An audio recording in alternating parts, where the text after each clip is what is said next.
on, man? There he is, not in his truck today. Hello. Finally, right? I think I was the first one in here again today, I think. Oh, it doesn't show me anymore. You were close. So yeah, today's going to be a special one, you guys. The TPE giveaway, the Pogona Experience.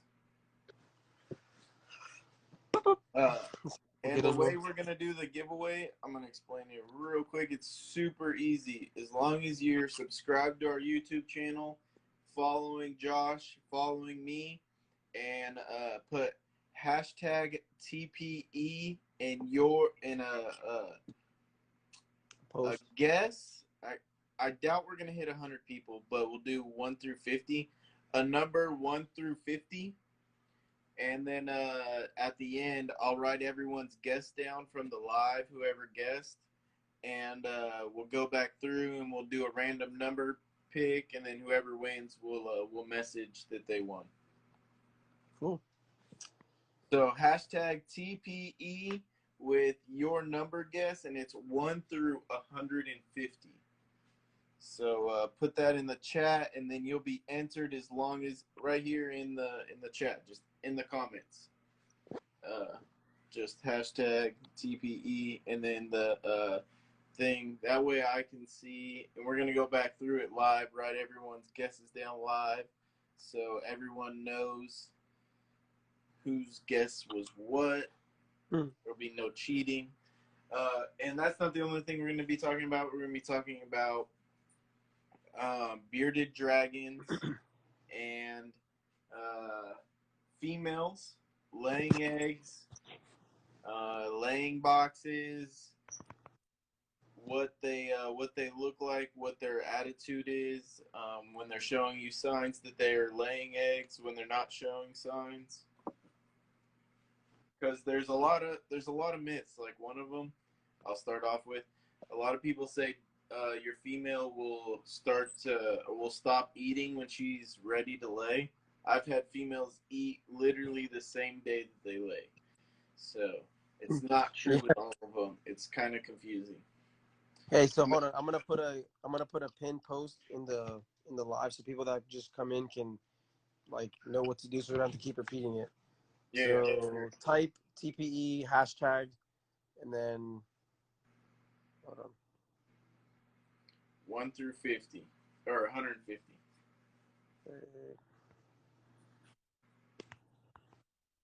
Type hashtag.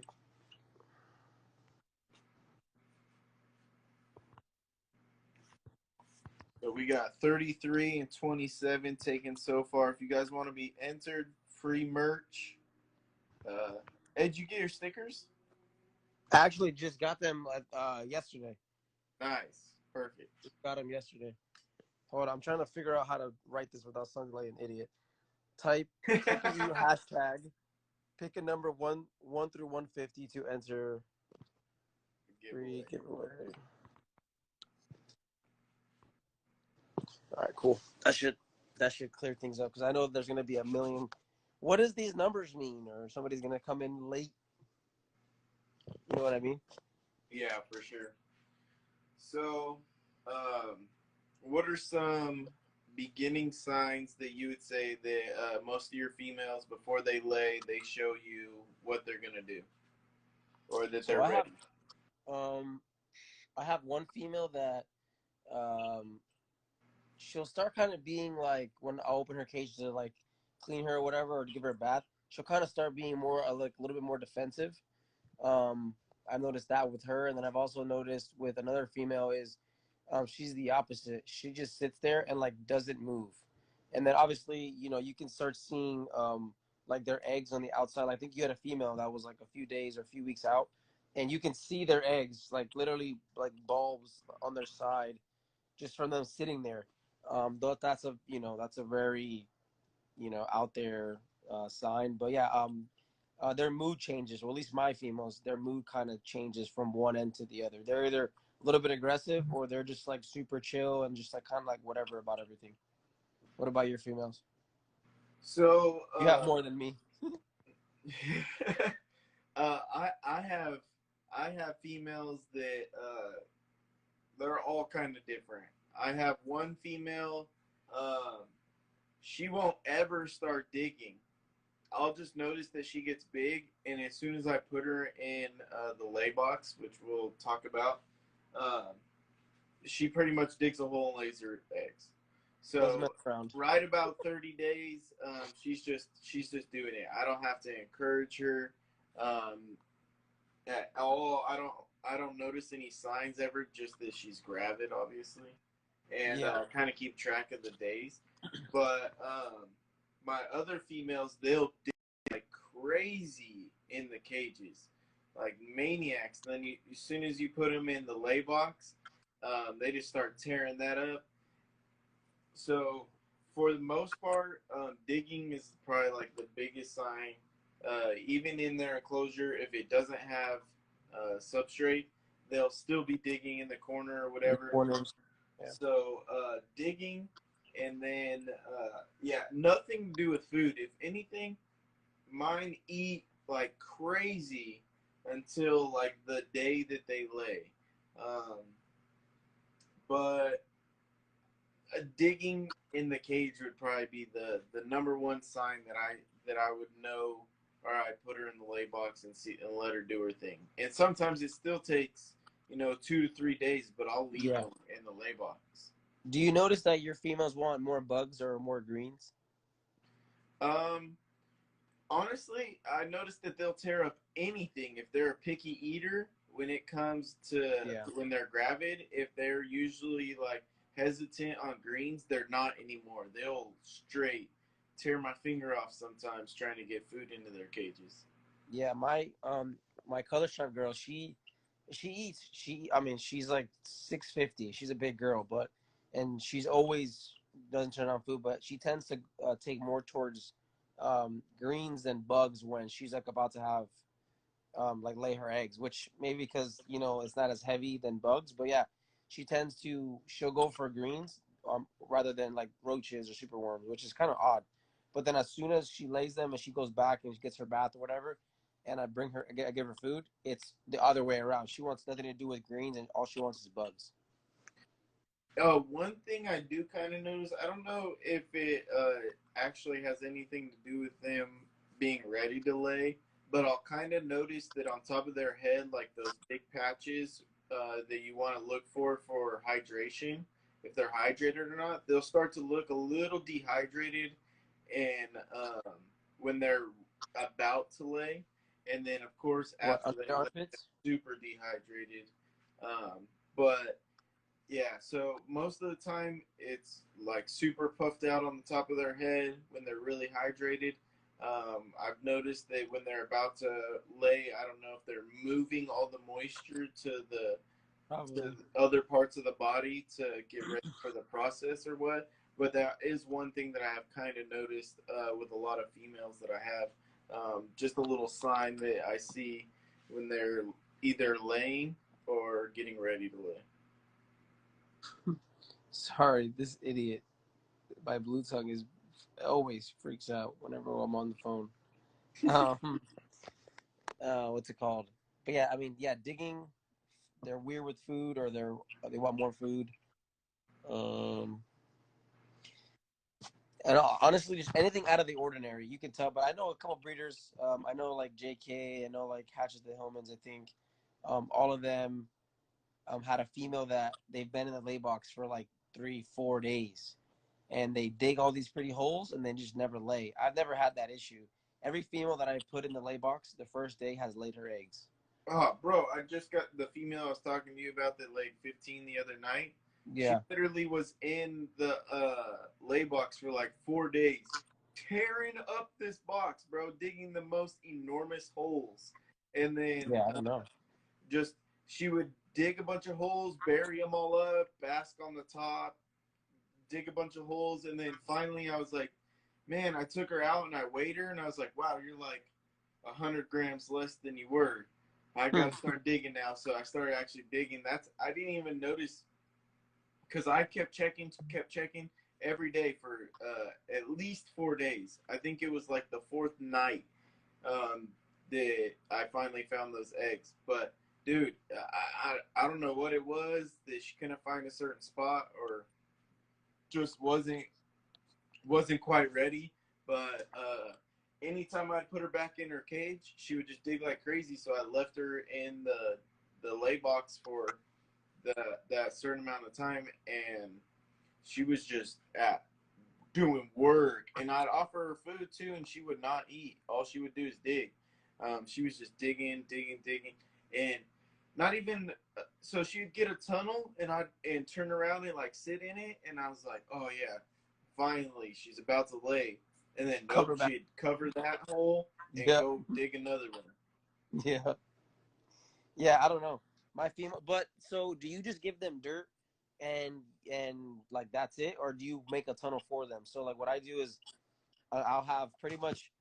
So I have like a regular, like I don't have it in here, but like a regular sterilite bin, and I'll put, I don't know, 20 pounds of dirt or topsoil or whatever I use, vermiculite mix, whatever, and I'll cut it in half to where all the dirt and the sand or whatever, it slopes way up high, and then I'll just kind of dig out a hole, put like I don't I don't know what, like a little, like a sandwich container, and I'll lay it like tall ways and almost like a little cave, and kind of cover it back up so she can kind of stick her head under there, and pretty much all her work is done. Maybe that's why they don't really mess around. Like literally every female that I put in there, they literally walk around, whatever. They'll put their head in there, and then I'll leave them alone. And like 5-10 minutes later, I'll come back in, and they're already laying.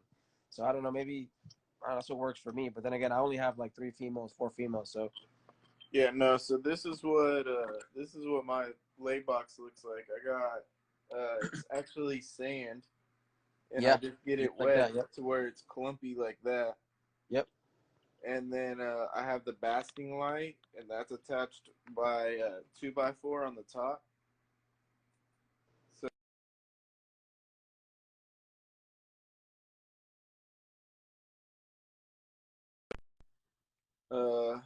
then I have the light, the sand. I just put them in here. I don't start any holes or put anything extra in there. Yeah. I just kind of, I've always let them do their thing. I just kind of forget about them. I'll put them in there. I'll check on them every once in a while. When I first put them in there, if they start digging like crazy, I'll probably check on them every hour. If not, I'll check on them in the mornings, and I'll check on them at night. And then most of the time I'll weigh them, because not all the time is it noticeable unless your female put out like 30 eggs. Then it can be really noticeable. But like that last female I told you, she put out 15, and it wasn't totally noticeable. To be honest, she's notorious for double clutching. So I think I have a bigger clutch on the horizon with her. I don't know. Hopefully. Could be. But so we're at a total of 3 clutches already. I'm hoping 2 more females. If we hit 100 eggs this year, it'd be lit. And you have what, 60 something eggs already? 63, yeah. So I need them both to hit at least like around 20 eggs. I'm sure they're gonna.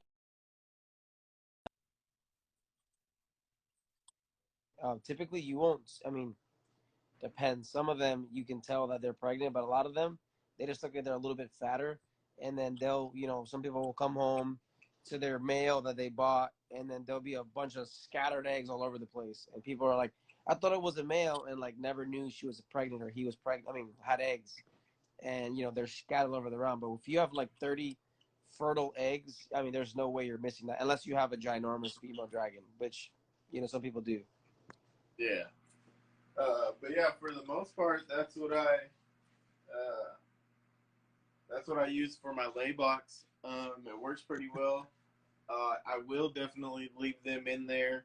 I see some people take them in and out, put them in like every day, see if they do anything. If they don't, within a couple hours, they put them back in the cage.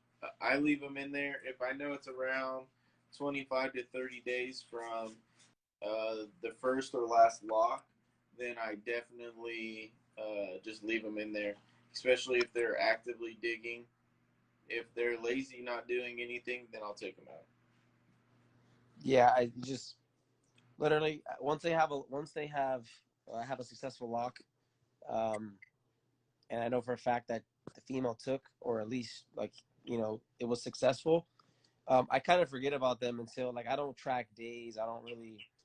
Okay, she has to lay today because like some of these dragons just like they don't follow rules, and some of them will go super early. Some of them will go super late. So until I start seeing signs of the females, I don't really worry about them too much. I just feed them a little bit extra just in case they take. And then if they didn't, then they're just gonna get a little bit more food. But yeah, I mean, I kind of just let them do their thing, and then once they start showing me like, hey, I'm getting ready, then I start getting all my stuff together. But typically, they'll tell you when they need like you said, like they'll start digging or they'll start glass surfing all the time, and you could tell that they're uncomfortable.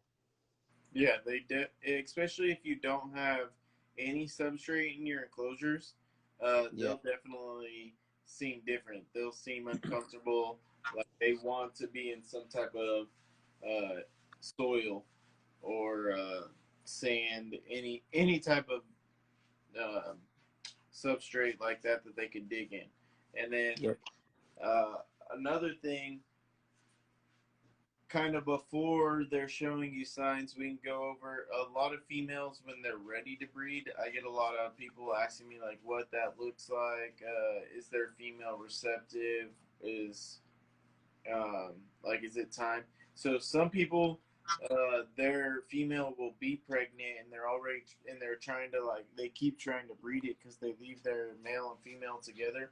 mm, So sometimes I never see my dragons actually lock, but I do the 3 days or 2 days on, 1 day off.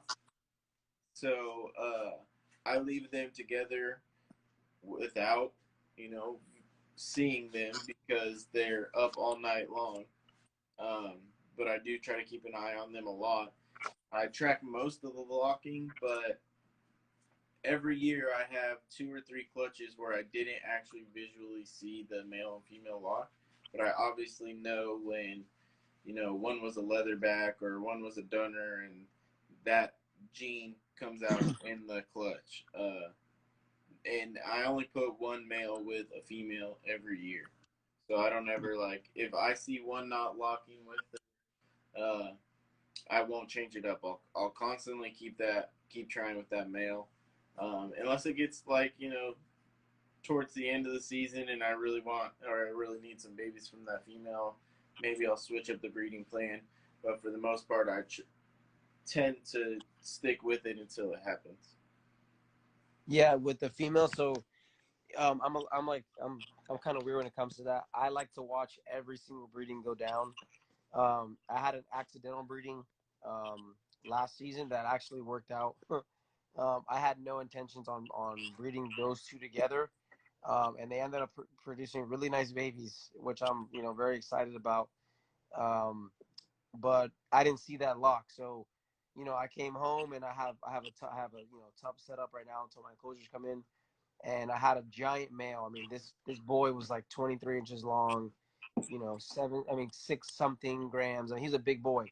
Anyways, he jumped out of his tub into her tub, and and he got her. And which is funny because I tried to breed him with another female of mine, and he couldn't like get to her. Like he would bite her, drag her around, let her go, do the same thing, and never did anything. So I'm like, oh, he didn't get her, whatever. So I put him back in his tub, whatever. And then a few weeks later, I start seeing her digging around. I'm like, there's no way. And she ended up having like 24 eggs or something like that, and they were all fertile. So I'm like, they must be from him. And sure enough, they're from him. So, but yeah, typically I like to have all my dragons breeding supervised, just because I would hate to see something go wrong with either the male or the female, because females can be really mean, especially my color stripe girl. Once she's done with the breeding, she doesn't want anything to do with the male. Like once like they lock once, like she's like, okay, you're done. Like get out of here. And she could be aggressive to the male. But yeah, I don't trust them enough to keep them overnight or together, just because I don't want any accidents. Which people have success with it. But my luck is, I come back with, one of my adults missing a foot or the tail chomped or, whatever. So I don't know if I showed you, but this year it was my first time, but one of the males had chomped the tip of my female's tail. I remember you telling me about that. Yeah. Yeah. So that that was the first, mistake, I guess I would say, that happened. Also, I don't know if it is still up there, but for everyone that has joined, type in TPE and then your number guess 1 through 150 to enter the giveaway, and then make sure you're subscribed to the YouTube channel and both of our pages to actually win. So to get your guesses in for the giveaway, TPE and then your number guess, and it's 1 through 150 to win free merch from me and Josh. Don't just put TPE. Make sure you put the number. You gotta guess a number. What is TPE? TPE, the Pogona Experience. It's literally the abbreviation for the podcast that you are watching. By the way, thank you everybody for tuning in tonight. We are at 15 viewers right now. It's so cool to be able to do this every Monday live with Josh. Bring you guys some new education. Yes, sir. Surprised nobody put 69 on here. I'm sure that one's coming. So we got females that are ready to breed. They'll do the little arm waving thing. They'll be very receptive. I also have a male that is like, well, it's not my male. It's John's from Extreme Dragons. We're doing like a collab breeding, and dude, this guy, he's the funniest fucking bearded dragon male I've ever met. That red dunner boy you have from him? Yeah, bro, he's got some attitude. It's hilarious. And when I put him with the female, like, he's so energetic. He grabs her and he's on top of her, throwing her everywhere. But I haven't seen a lock yet. But she's starting to do a lot of digging too. So I don't know. That could be one of those. Is he a young dragon? What was that? Younger? Is he younger or is he older? Honestly, I don't know. I'd have to ask him. Maybe 2 or 3 years old. He's definitely a proven breeder, though. He's bred him. He has babies from him from last season. Okay. That he has available right now. Yeah, that video I sent you today of that male. That was his big day. Like, this is the first time he's been with a female, and he missed. Bro, so the funniest thing, my pig, the new male that I got, he keeps trying to breed with my female, but he's not tall enough, so he keeps missing. And man, you go in there when I let him out in the morning. I open because I let him sleep in the laundry room. Yeah. Man, does it smell everywhere. Terrible. It's like little pig sex in there all night long. It's like, man, this is the worst smell ever. I can only imagine. Blankets up, throw them all out, kick everybody out into the backyard in the morning. It's terrible, dude. But yeah, enough with the pigs. We'll go back to breeding. So yeah, when females are receptive, you'll definitely know. Sometimes your male just has to know what to do. They don't always. It takes them a few tries. They have to get, acclimated to the female. Yeah. Sometimes females are just mean too. I have a couple of females that are just like, they for sure make sure the male has to try. He's not just going to come in there all lazy. He's got to show her what's happening. No, for sure. Yeah. And that's why I put my yellow boy, with a female that she's very submissive. But if I would have, well, first of all, I wouldn't do that because they're both leatherbacks. But if I would have put him with my color stripe girl, oh, dude, she would have chewed him up. She would have been like, boy. But yeah, it just depends. Like, I had an older male. You were saying that you don't switch up breedings or you don't change breedings. Not in like one season, just so I don't get anything confused. Like if it's No, yeah, something, yeah. I'll change like the next season, but not in one season. No, for sure. So I have a male, the one on my logo. I bred him with 3 females so like a year and a half ago. And he bred with 3 females, all good locks, whatever. And anyways, long story short, they all laid in fertile clutches. So I'm like, what the hell? So I'm like, it has to be him. And sure enough, it was him because obviously, I bred him with 3 different females. They all had 3 successful locks. It was all different timing. So he had a break. He had more than a break for each of them.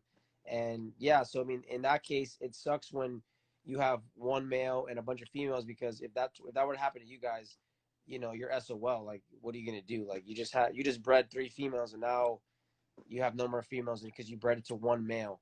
You know what I mean? So I like to kind of like have at least 2 males to breed to, breed 2 to 1, and then the last one just, with a single one. But, I don't like to use the same male on a bunch of females because if that male goes bad or he has something going on with his genetics or whatever, and then now you have a bunch of offspring from him that are a little weird or, you know what I mean? Like, so I definitely, yeah, I get mad about that all the time because there were 3 really nice females for him, and yeah, he shit the bed.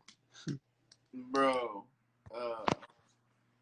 so next year I kind of want to do something like Fairy Tale Dragons has, where it's the 1 to 2 in a cage, like the Oh, the trios, and yeah. do something big like that. Get a ton of females and use. I don't know. I probably have enough females to do it right now. But if I could set up enclosures to have 1 male and 2 females, and an outdoor enclosure just all season long, and get multiple clutches like that, that would be super cool to see more of a natural environment of like what bearded dragons would do. Yeah, but I wonder if she runs into a lot of infertile clutches.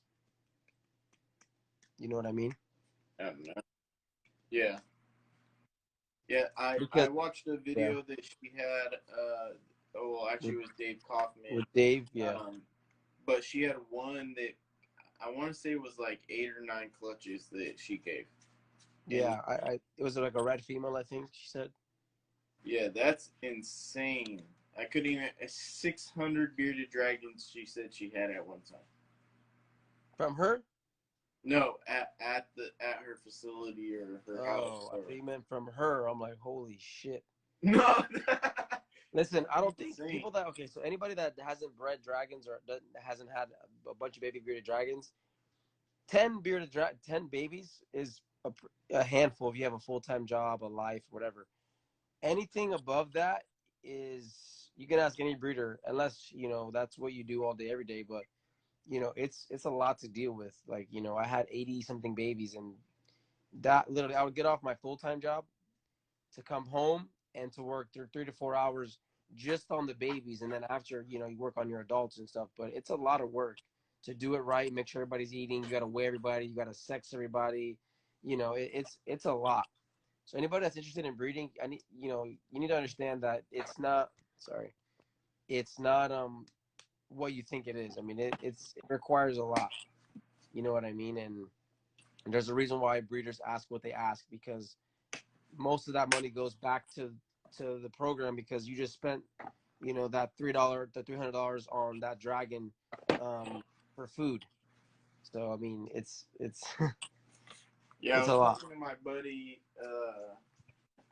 He breeds dogs, and he was like, yeah, some people just don't understand, how much these dogs cost. And I was like, yeah, they see like all the money at the end of the road. Like they spend $4,000 on a dog, and they're like, yeah, well, I could have babies, and people will buy these dogs off of me for $4 or $5,000. And it's like, well, you didn't see how much food he put into that, how all the vet visits he had, because he had to have a emergency C-section. So like What a does he lot of breed? people, cane corsos. Oh, so I mean like I said, we breed Frenchies, and Frenchies is a nightmare. Like anybody that knows Frenchies, but cane corsos typically they breed on their own and they have puppies on their own. So something must have happened to where he needed the emergency C-section. Yeah, he Right? thought he thought he was gonna have like an easy night, and yeah, something One she got kind stuck. of gave up. She got tired, couldn't push him out, and Yeah. he had to go take her to the vet, have an emergency C-section. But Yeah. Yeah. it's you got to be ready for stuff like that, and a lot of people don't understand that the asking price for these animals is because a lot of people like you and me, a lot of other people that do this full time that don't have another job, invest this money beforehand and need to make an income off of what they already invested. And a lot of people only want to pay the amount of money that they have invested into the animal. And Yeah. these people can't make a living if you're just paying them for what they've already invested, because now their time and effort and everything, they're not making any money for that. So Yeah, I mean that's like with the French bulls. Sorry to get off on a tangent, guys, but with the French bulldogs, you know, people are like, oh, I'm gonna get $1,000 Frenchie and get another $1,000 Frenchie. I'm gonna make $1,000,000 because they see how. I mean, we've been doing it for a long time, and some of our puppies are 5, 6, 7, 8, 9, $10,000. You know what I mean? But you look at the parents, and we probably have 20-ish thousand invested into each like pairing with DNA testing, health testing, vet visits, food. Most of our Frenchies are like trained. We have a couple that are like therapy dogs and stuff, like for the hospitals. Like so, there's more that goes into just breeding something and selling it for a profit. And most people that breed dragons or reptiles in general, there's not too much money. Like, yeah, don't get me wrong, we make money, but it's not. For example, like all the money that I'm making from the babies is going straight into enclosures. Like, you know what I mean? Like maybe once in a while, like I'll pay a bill with them or whatever, but typically it goes into feeders, it goes into lights, it goes into new UVB tubes, it goes into the electricity bill, it goes into whatever. I mean, it kind of comes in and goes out, type thing.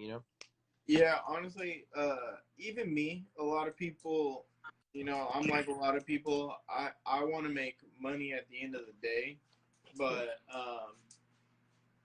most of the time, I'm spending more at the end of the season than I made. But it's all an investment right now. So, in years, maybe yes, with all the support that we have and all the people buying from us and supporting Yeah. the animals that we put out, maybe one day I'll be able to do that full time. And then, of course, I'm going to appreciate that support even more. But right now, when I sell my bearded dragons, like I, I honestly think I don't sell them for enough, but I also wholesale a lot of them. Like this year, I'm holding back almost everything. I got a whole new rack to grow everything out. We have I already told you, we're going to have at least 100 babies to sell. So this year will be a little bit different. It'll be a big learning year for me, a training year, I guess. I'll see what I mean, or I'll For see sure. how I can make a means of this and make it happen if I wanted to do something like this full time. But honestly, every year, whatever profits I get, I look into the next investment. And I'm not even trying to get into like super high end investment animals, but like albino tegus would be something that I would really like to, like blue albinos by the end of the year. Nice. What I make off of bearded dragons, if I could invest that back into getting a pair, a male and a female, like a female that's het and a male that's a visual, Yeah. that would be something that I would want to invest into. So this year I'm going to keep back a lot of stuff because I want to make a lot of investments like that. A lot of people, other people see it as like, oh, you have a lot of money. I really don't. It's just over the years, whatever I do make, I put away and invest it into other animals or enclosures or whatever I do have. So it's definitely taking time. This did not happen overnight, obviously. I didn't just drop a lot of money. Like some people like retire and have a lot of money and invest in this and do a lot of research and do very well. That's not how it happened for me. Or me. I started really small with no genetics, just random here and there stuff, saved up to pick up some better genetics, and slowly just have grown. I remember when I first like started to get more interested in dragons. Like I said, my first one, my cousin found her outside her front yard. Was like, "Hey, you want a bearded dragon?" And I'm like, "Sure." She's like, "Yeah, it's in my front yard. Come get it." And then that kind of piqued my interest, and then I started getting into like the whole morphs, just how everybody else is. What morph is my bearded dragon? How much is she? Whatever. And then you start seeing all these really red ones or whatever. And I remember I wrote a breeder. The first breeder I wrote, her name is Stephanie Nayoski. She's on Facebook. A lot of people buy from her. She's a really, really good breeder. And I remember I asked her about a red. And looking back on it, he was like a hypotrans, like really, really, really red, like, a real red, true red. And she was like $700. And I'm like, what the hell? Like $700? And like, I couldn't wrap my head around it. But then the more you go in, the more you get into it, and the more you realize that it's like, damn, like, okay, to get that animal, you have to have this animal, you have to have that animal. And then you kind of start getting into the loop. But I mean, if you've never been into the game, like Frenchies, if you've never known how much a Frenchie costs and you ask somebody and they're like, hey, he's 20 grand. You're like, what? Like, bro, that's 20 grand. And that's not even crazy. There's a breeder that works for the company that I work for, and he sells some that are like 100,000, 120,000. So we know a guy that just sold a female Frenchie for $420,000. All right, I'm sorry, he's a male. It's a male. Yeah, and his name is PayPal. You guys can look it up. If you guys think I'm full of shit, his name is PayPal. Yeah, I mean, like I said, there's dogs that are selling for more than people's houses and whole lives. You know what I'm saying? So, but again, it takes money to make money. So that's just one of those things. And somebody has a question: what is the highest cost of a bearded dragon? Example: I've seen dragons go for $4 grand for like a purple paradox. So I've never seen one sell for like crazy high amounts, but I did, which I kick myself in the ass for all the time, pass up on a paradox from KP's Critters. It was a baby for $1,500 at a show, and I definitely should have picked it up. Like Kids and Dragons, not too long ago. I want to say like 4 months ago, 5 months ago. He posted a female purple paradox, and I think it was $3 or $4 grand, and it was sold.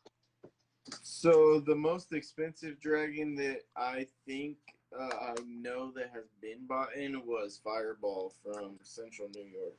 Yeah, but I don't know how much they paid for him. No, but he told me it was the most expensive when it was originally bought, the most expensive dragon he's ever invested into. So that right there just tells me that was a decent amount. Oh, I'm sure he spent, or they spent $3 grand on it, because he's a pretty cool dragon.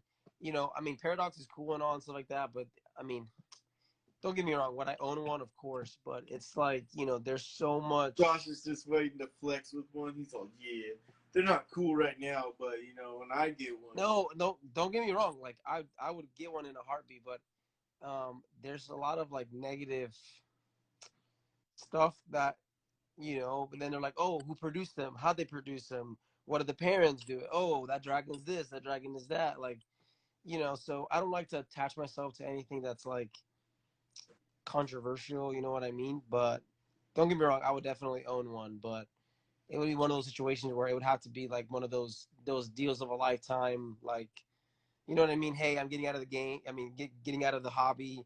I'll do it for $700. You know, kind of thing. But I don't think me personally, I don't think I would drop anything more than like $500 or $700 on a on one individual dragon. Because I've dropped more Yeah. on multiple. But yeah, like I Well, said, I know if me being a breeder, I know that's not realistic to find a true paradox for $700. Like, you know what I mean? fuck yeah, because I mean, honestly, I got like 5 dragons that I bought for over that. No, that's what I'm saying. Like I said, like I'm And they're realistic. I not know. even paradox.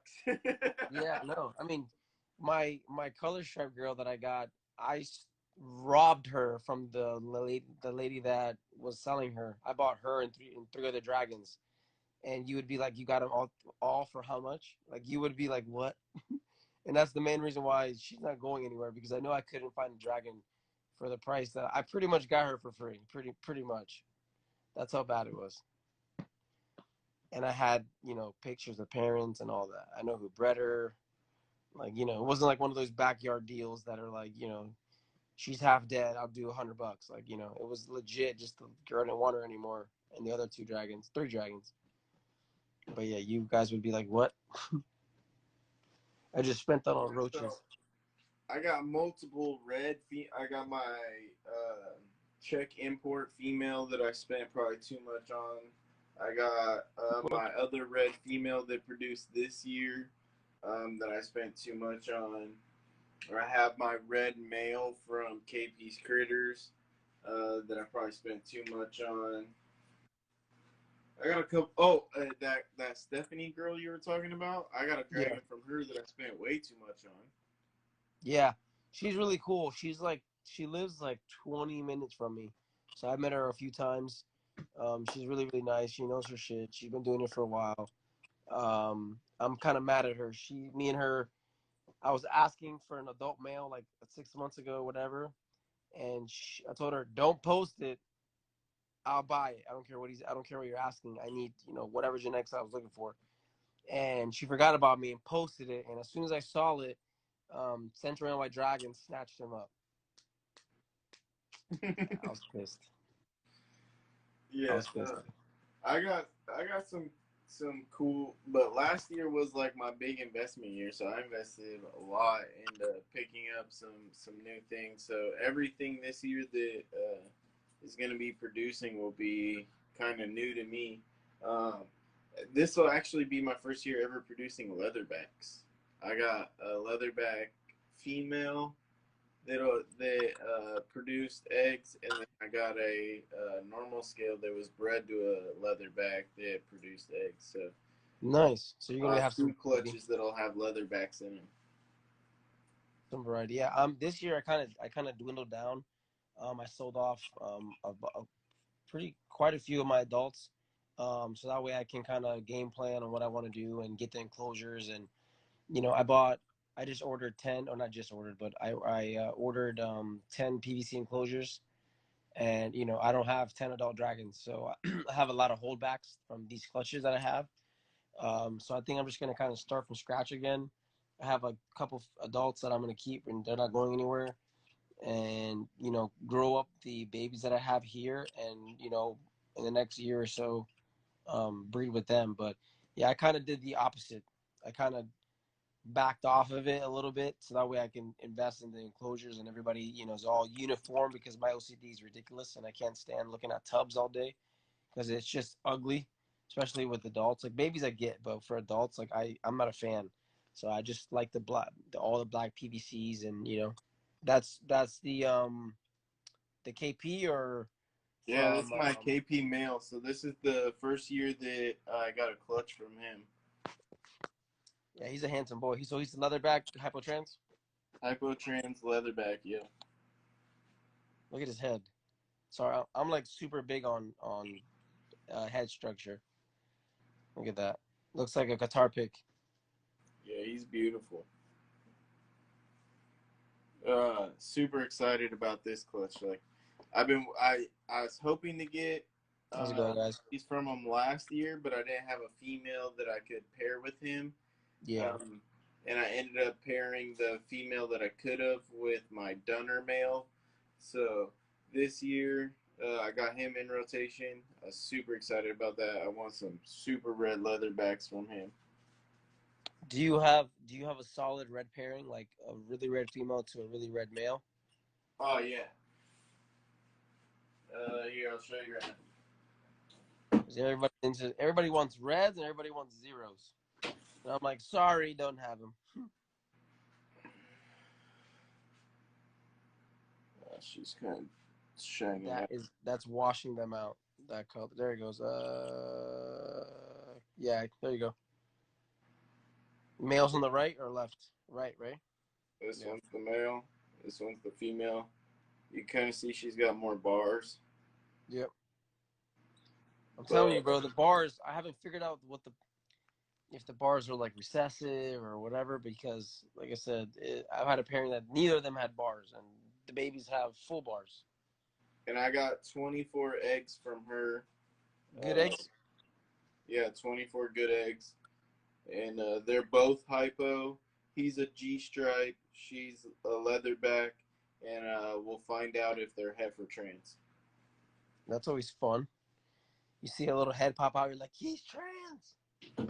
Oh yeah, the black bearded dragons or the dark red bearded dragons are pretty cool. They're not. I mean, honestly, they're not very easy to come by, and I haven't seen one in person, but I would think that a lot of that has to do with just editing. Don't get me wrong; they're probably really dark and they're probably red, but I don't think they're as. Oh no, bro! Do you follow Ruby Reptiles? Saturated. Yeah, I follow. Like I said, I never see one in person, so if it's like really that in person, I don't know. Nah, I literally that's my. I'm close with Ruby and Extreme Dragon, nice. and they're both from Arizona, just like Cool Dragons. Dude, those dragons are real. Like none of those, the ones that he has are legit real. They're monster bloodline, I think, from Japan or China. Yeah. But not all the imports that are coming in. Like there is guys out there that are importing crap. I'll tell you that right now. And they're selling just because they have the import title. Yeah, just because the people that are buying and selling right away, they're just buying whatever they can get that's available. So yeah, when you see someone buying and keeping, or just buying, a couple and keeping them in their collection for themselves to grow out, they're waiting until those ones that are next level hitting. Ruby Reptiles definitely has those next level. Oh, yeah. Okay, so now that you say that, he has a male, I believe, right? What's his name? Oh, yeah, that male is fucking. He has unreal. A name for him. Yeah. Now that you say that, yeah, I know who you're talking about. Yeah, unreal. Those. He has a name. That dragon has a name. I can't remember it. Yeah, I don't know his name. Yeah, he's a badass dragon. If he's real like that in person, he's a badass. That's a badass dragon. Oh yeah, so it's the last 10 minutes. We'll go over questions. I'm also gonna write down all the numbers. If you guys want to enter the giveaway, make sure you put TPE and then the number that you guess, 1 through 150. Whoever's the closest, and we're gonna do Prices Right rules, so you can't go over. Whoever's closest will win the free merch. Okay, says, can a female lay an infertile clutch, and can you mate her before she lays the second clutch to fertilize the eggs? So I'm kind of like on the fence about that, because it's always kind of like with me, this is my opinion. If she only lays 1 or 2 eggs, 3 eggs, cool, whatever. Like, obviously it didn't put that much stress on her. She wasn't carrying a lot of weight around, whatever. But then on the other hand, if she laid like 50, which is, crazy what you're saying, but she laid 50 infertiles, I would personally give her the season off. But I've seen people do where they'll have an infertile clutch and they'll wait a couple of months and see if she's receptive with a male, and if she is, then they'll let him breed, and then once they breed, the following weeks or whatever, they'll have fertile clutches. But it just depends on this, like, I guess, the circumstance. I would lean more towards just give her a break. I wouldn't do like back to back, but again, it just depends on, if she only lays one infertile, then my personal opinion is, I would do it just because it didn't put a lot of stress on her. But like I said, if she had 50, then I definitely would not. What about you? What do you think? Well, if your bearded dragon's having 50 eggs, I need to buy her from you. No, I'm saying it as a crazy number. Like, you don't want her to be carrying all those eggs, for no reason, pretty much. Because, even though we don't benefit from those eggs, they still have to carry those, and their body still works extra hard just to make them. So, you also don't want to overwork your female. That's like, you having a litter of puppies, and then the puppies all die. You're like, oh, I didn't make any money, I'm gonna breed her again. You kind of want to give your mom to break. You know what I mean? Yeah. So I agree. If she gives any infertiles, she already has the season off in my book. That's just like having a regular clutch. I'll pump up her food if I can get her to wait like a decent weight, and she's good by the end of the season. And she laid the infertile clutch like literally at the beginning of the season. I might try, but more than likely I'm gonna just give her the season off. Yeah, it just depends. Like I said, it depends on the situation.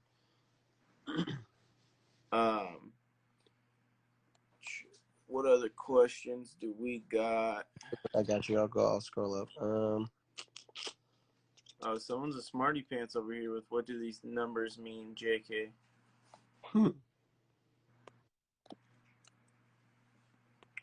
on, let me see. Not a lot of questions today. Do you guys breed your own feeders? Yes and no. I do have bugs breeding, but they're not feeders yet because I'm trying to build a bigger colony. So I just kind of have bugs breeding, and I'm not really, benefiting from it, or at least my animals aren't benefiting from it, because if I feed off, even if it's for 2 days, everything that I just worked 6 months for is wiped out because I have a lot of babies to feed right now. So, yes and no. So I see a lot of people have the same problem with the bearded dragon taking multiple days. So Josh over here just must be the bearded dragon whisperer because he gets it done in 1 day, guys. Try it. Hey, I just want to say that. I'm telling you, hey, you should do it. Just literally get that sand, move it to one side of the enclosure, and if anything, I can FaceTime you and explain it because I'm probably not making any sense. Oh, you're going to have to for sure. We're going over this because literally, I've had like 4 females, and they've all do it. I mean, don't get me wrong, they'll be in there for, like an hour or 2 hours, but before I put them back in their enclosure that day or that night or whatever, they have their eggs laid. So I don't know if it's the dirt I'm using, the light I'm using, how I talk to them, or what. But yeah, Well, I'm gonna have you sweet talk my dragons next time because I need you to get them to lay faster. No, for sure. Serenade my dragons for me. All right, I'm trying to get everyone's numbers in. So if you guys got any questions, keep Josh busy. He loves answering all these questions, you guys. Would you breed leather to leather? No, don't do it. I went through this. And Josh, I fact checked you. So you would get 25% normal scale. You would get 50% leatherbacks and 25% silkies. Oh, cool. I thought it was like 50% silkies and then like 25-25. Keep me on. Again, I'm not right up on stuff that I don't care about or like I'm not into breeding. But yeah, me personally, I would never breed leather to leather. I've even not done a breeding because the female or the male kind of looks leatherback. Like if I have to be like, are you leatherback or you normal scale? I won't even do the breeding because sometimes some normal scales can be a little leathery and vice versa. So yeah, I 100% do not support silkies whatsoever, or just leatherback. And I have a really nice pairing that I would do, but they're both leatherbacks, and I refuse to do that because babies, as it is, being normal with not a lot of genes, some of them don't thrive as much, and then you're going to add, you know, that's like you breeding trans to trans. Like you're kind of asking for issues from before the babies are even they're born. You know what I mean? Yeah, so definitely not. Yeah, it's not that I don't support silkies. I just definitely don't want any silkies.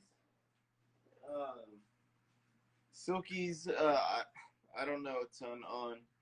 I know that you gotta like put lotion on them and like stuff like that, and that already is like too much. Too much for Nope. me. Lotioning up my bearded dragon just seems super awkward. I don't know. I Make an OnlyFans doing it. And I want to just let you know, super big shout out, like little fan of, or someone I'm a fan of. Tom Crutchfield's Reptile Farm joined in our podcast tonight for a second, even if it was for 10 seconds, and even if it was an accident. Even if it was an accident. They're going through their stories and accidentally cruised into our live. That's still awesome. What's up? Shout out to Tom Crutchfield and all the guys over there. Those albino iguanas are absolutely amazing. The crimson albinos, the albinos, the croc monitors, everything they got out there is super crazy. Somebody, do you breed red runners? I tried and my wife almost killed me. They're illegal in Florida, so I can't. Yeah, so I breed red runners across the street at the Asian food market. I just go over there whenever I need them. They're readily available. That's hilarious. They're free 50, 50 for free. No, absolutely I do not. Red runners are like the smallest feeder roaches, and people are like, yeah, it gives your bearded dragon exercise chasing it. And I'm like, dude, I don't see how that is your selling point. If that's why you're buying them, to get your bearded dragon exercise, he needs to be on a diet. Yeah, go get them some crickets or something. They move around just as much. It's just, I don't know. I personally don't, just because I don't want red runners in my house, and I actually have like the bug guy come and spray for red runners. So the last thing I'm trying to do is knock over a colony of super fast running red runners in my house. Dubia are kind of slow, don't really move, super big. You'd be able to see them. My hissing roaches, same thing. But some red runners, like, yeah, right. You knock that over, your entire colony's gone. They're so fast. No, yeah. How about lobster roaches? Do you have lobster roaches? I would like to breed those too, but I can't. Oh, bro. If you know somebody that has them, I'll buy them because I'm pretty sure that's legal out here. And they're illegal in Florida, which sucks. You don't have anything cool anymore. Yeah, I mean, oh, yeah.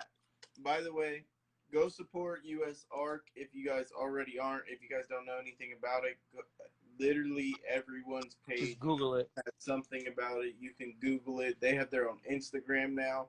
Go check it out. Go sign up. Go subscribe. They got Facebook, Instagram.